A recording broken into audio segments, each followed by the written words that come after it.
o'rtasi kasal, naqli kasalligini bilmagansizlar. Bilmaganmiz. Buni avariya bo'lib ketgan uchun siltab tashlayapti bitta oyog'ini deyishgan.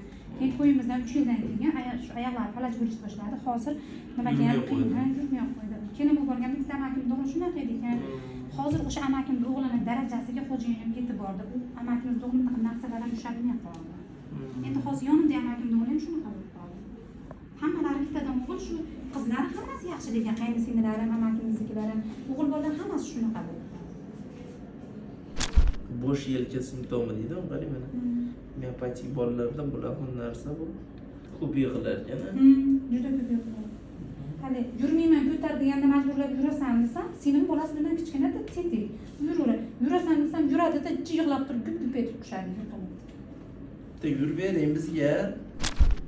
Yo, Samarqanddan doktor keldi. Miopatiyani davolab beradigan narsa yo'qmi? Doktorga borishmasda, doktor gapingizni turini aniqlash kerak albatta. Miopatiyaning 300-400 ga yaqin turi bor. Endi qaysi formasi, qaysi shakli Allohga ma'lum. Endi hozir o'sha tekshiruvni qilish kerak. Unga qarab, o'sha faqat o'g'il bolalarda ketyapti ekan o'zi zotlarida. Shu turini aniqlash kerak, unga qarab yurish kerak.